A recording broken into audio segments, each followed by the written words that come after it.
안녕하세요. 로이어 프렌즈입니다. 두 분 변호사님은 뭐 학폭의 가해자가 됐거나 학폭의 피해를 당했거나 뭐 그러신 적은 없으시죠? 우리 또 저는 학폭 어렸을 때 있었나? 학폭 피해자 됐었어요. 어떤 피해를 학폭 있었어? 입으셨어요? 너무 옛날이고 좀 아픈 추억이긴 한데 그러니까 옛날에 그 명품도 아니고 나이키라든지 VOV라든지 그치. 이런 것도 짝퉁 파는 시장이 있었단 말이에요. 저도 뭐 중학생 때 그런 게 너무 갖고 싶었는데 돈이 없지 당연히. 돈 없죠. 그래가지고 그런 데를 가가지고 한 10,000원 주고 짝퉁 사서 입고 그랬단 말이에요. 옛날에 90년대 말에서 한 2000년 밀레니엄 전후로 해가지고는 약간 그 금속으로 만든 배지 같은 걸 달고 다니는 게 유행이었어요. 그래가지고 모 브랜드의 그 금속 배지를 제가 짝퉁 시장에서 사와가지고 달고 있는 게 있었는데 동네 양아치 저보다 한 살 많은 그 형이 그걸 보더니 달라 그런 거예요. 안 주겠다!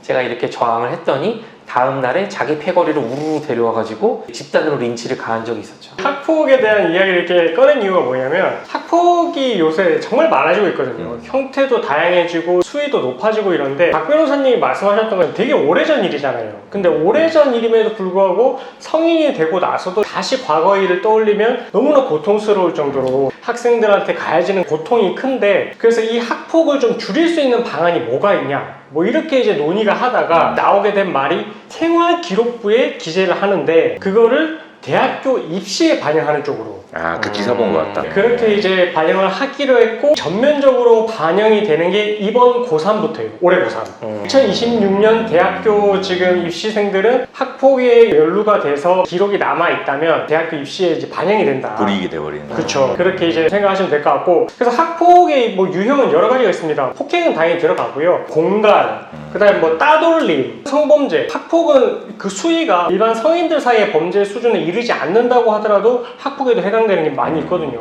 그 학폭 처분은 또 1호부터 이제 9호 처분이 있고, 9호로 갈수록 수위가 세지는 거예요. 재질이 안 좋다라고 보면 되죠. 그래서 뭐 1호는 뭐 서면 사과, 2호는 피해 학생에 대해서 연락을 금지, 3호는 교내 봉사, 그리고 4호가 사회봉사, 5호가 특별교육이수 또는 심리치료, 그리고 6호가 출석 정지, 7호가 학급 교체, 8호가 전학, 9호가 퇴학입니다.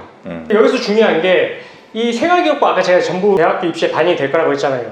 그러면은 이 기록이 어디부터 남아서 반영이 되는지 이게 이제 궁금하실 거 아니에요. 그럼 제가 아까 전에 1호 서면 사과부터 피해 학생의 연락금지, 교내봉사 이렇게 있다고 했는데 여기까지는 기재가 안 됩니다. 1호에서 3호까지는 생활기록부에 기재가 안 되니까 대학 입시에도 반영이 안 돼요. 경미한 거는 빼준다. 그렇죠. 1호에서 3호까지는 빠지고 4호부터가 이제 기록이 되는데 그게 아까 사회봉사, 그리고 5호가 특별교육이수 또는 심리치료. 이거는 졸업하고 2년 내에 계속해서 이제 남아있어요. 그러면은 졸업하고 2년 뒤까지 남아있다고 했으니까 당연히 내년 입시에 반영이 되죠. 재수에도 반영이 되죠. 삼수는 괜찮네?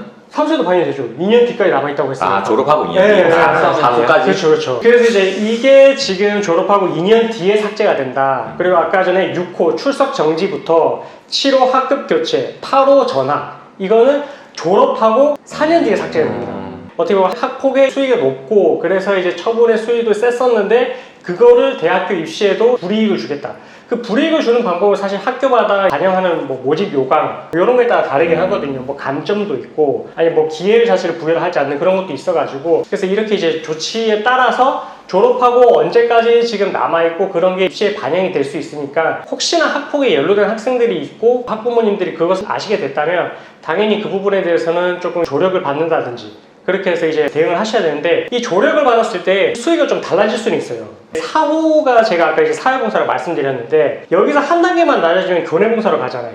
그렇게 되면은 이제 기록이 안 남으니까 대학 입시에 반영이 안 되는 그런 부분이 있거든요. 잘못한 일을 아예 뭐 없는 걸로 만든다 이런 의미가 아니라 잘못한 거에 대해서 충분히 뉘우치고 그런 부분을 통해 가지고 줄일 수 있으면 조금 줄이는 쪽으로 조력을 받으실 수도 있다. 그렇게 생각을 하시면 될 것 같고, 피해 학생 같은 경우에는 내가 입은 피해가 이 정도에 해당하는 가해자에 대해서 학폭 조치가 내려진다고 하면 조금 더 이 학생이 당한 피해가 컸다라고 할 것 같으면 기록에 남을 정도로 이제 그렇게 해달라고 해도 또 조력을 받을 수가 있는 거죠. 그래서 학폭에 있어가지고 생활기록부에 남는 부분이 생기고 이거에 대해서도 이제 영향을 미칠 수 있는 부분이 있다라는 걸 조금 말씀을 드리고 싶었고, 근데 이게 제가 아까 졸업하고 2년, 그 다음에 졸업하고 4년 이렇게 이제 말씀을 드렸는데 이게 심의 과정을 통해 가지고 학폭 조치가 내려졌을 때 이게 졸업하고 나서 2년 뒤에 삭제가 될 수도 있어요. 졸업하면서 동시에 그렇게 이제 하는 부분도 있기 때문에 그런 조력도 받으시는 걸 생각을 해볼 수가 있거든요. 그래서 뭐 이 학폭 조치가 내려졌다고 해서 완전히 낙인이 찍혔다고 생각을 하지 마시고 뒤에 심의 과정을 거쳐서 처분이 졸업하고 나서 삭제가 되는 그런 정도로도 낮아질 수 있으니까 그런 부분도 조금 고려를 해보시면 좋을 것 같습니다. 오늘은 제가 학폭 처분이 생활기록부에 남게 된다라고 했는데 과연 어느 처분까지가 몇 년 뒤에 삭제가 되고 이런 부분들에 대해서 궁금해 하실 것 같아가지고 좀 말씀을 드렸고요. 앞으로는 제가 조금 더 구체적으로 학폭의 절차가 열렸을 때 변호인 통해서 어떤 조력을 받을 수 있는지 이런 부분들에 대해서 좀 세세하게 말씀드리도록 하겠습니다. 감사합니다.